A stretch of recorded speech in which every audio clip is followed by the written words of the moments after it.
Oh, why hello there! Thanks for tuning in to Doing It with Jason. I'm Jason, and today I'll be showing you how to veneer plywood.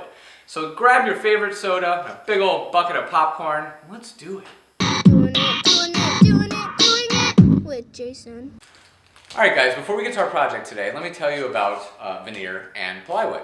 So veneer gets a bad rap because a lot of manufacturers use poor grades of veneer and substrates that are just garbage. So the main thing is, as long as you have a high quality veneer, high quality plywood, you're good. And your project will meet and exceed your expectations. Our veneer we're using today is a quarter sawn walnut veneer. It's a very thin piece of wood that is fixed to a paper back. Ours is 10 mil. I prefer that one. It hides the edges very well and seamless.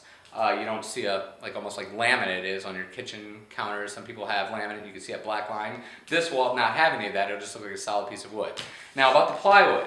Plywood is a lot like pickles. It comes in so many varieties, species, thicknesses, sizes, but import, export, whatever. I like domestic plywood, 7-ply. You can tell that by counting the different stripes it has on the side of the different woods that are compressed together. It's going to be your most stable, and as long as you're spending about 50 bucks a sheet on that stuff, it's going to last a lifetime.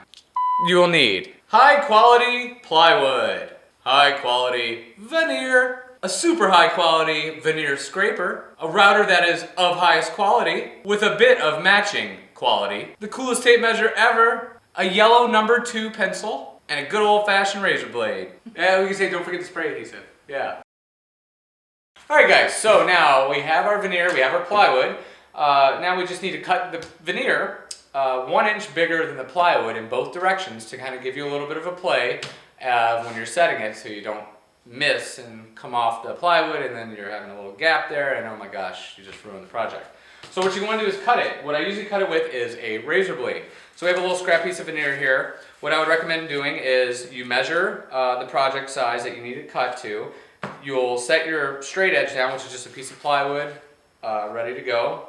Clamp it down and then just use your razor blade and score it all the way down into the size and shape that you need. It might take a couple of passes just to get it all the way through. If you cut it on top of cardboard, it helps out really well. It's kind of a little trick. Alright guys, now you want to double check that your veneer is a little bigger than your plywood. Like I said earlier, probably about a pickle's width all the way around. You're going to flip it. What I like to do is flip it over. You're going to want to blow it off. So get your blower, blow it off, and then my canister comes with a gun. You can also use like a normal spray canister that they have, like a spray paint bottle full of contact adhesive. That's all this is. This is a Formica's brand. It's my favorite. It's made for all temperatures. It's got a lot of resistance and just very strong and very, I don't know, I'm just making up some words. But, so now what you're going to want to do is just spray it on one side of the veneer. Obviously not the good side. You want to spray it on the paper back, get it nice and coated. And then I take that off and you just set that aside somewhere out of the way. And then you're going to get this same deal. Just find your blower. Kind of blow it off a little. Mine doesn't seem to work that well. And then you're just going to spray it the same way you did the other one. This is a lot faster than the aerosol cans, you'll notice, if you're going to work with that. Now you throw it in the oven, set it about 350. No, I'm kidding. Just set it aside for about, this one, the tack is about 2 to 5 minutes. It'll be basically tack free. You'll be able to tell when you stick your fingers and they don't get stuck to it. You want it to be almost dry, and then we'll go to the next step. Ooh, it's ready. All right, guys, so now everything's ready to go. It's a little tack free, ready to mesh together. You want them both to be almost dry for the adhesive to actually work. It's really weird. You think you want them wet, you put them while they're soaking wet together, and you will have an unqualitied piece. It's just ugly. All right, so you're going to take these dowel rods I like to do.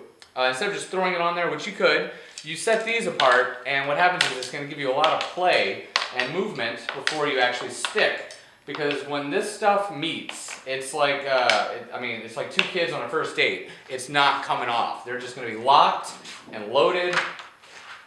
Yeah. All right, so we can see we have all kinds of movability, and I'm just going to mess it up by doing that and get stuck, and then I'll show you a new video of how to get rid of veneer that's stuck to plywood. All right, so basically we set it up, we check our pickles widths, we pull out the sensor one, once we have a nice even overhang, and then you just, push that sucker down.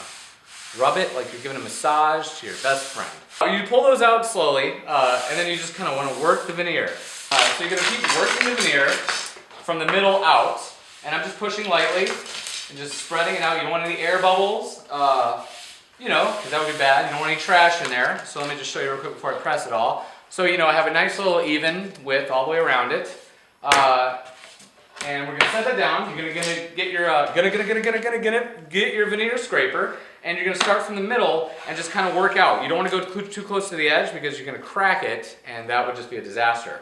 So we're gonna continue to just kind of put a lot of pressure on here, and just gently scrape it all the way with the grain. Do you guys have any questions so far? Oh, okay, great. So now you're gonna take the router and we're gonna cut off the excess veneer. Here we go.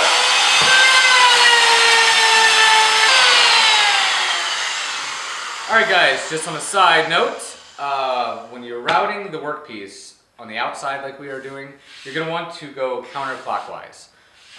Similar to clockwise, except completely the other way. All right, so now we're going to want to break our edges with some sandpaper. I use it by hand usually, just use some normal leftover sandpaper from an orbital sander. This is 120. You're going to use it on the edge. You're going to kind of just, almost like a 45, and you're just going to ease the corner. Get rid of any little glue. You could also go around the edge a little bit, going with the grain, smoothing it all out, making sure you can't get it with your fingernail, and yeah, after that we're ready for finishing. Rolling. Alright guys, thanks for tuning into this video. We really appreciate it. If you like what you saw, give it a like button, a little pinch down there, and give us a comment or two, subscribe, who knows. But for right now, here's what not to do.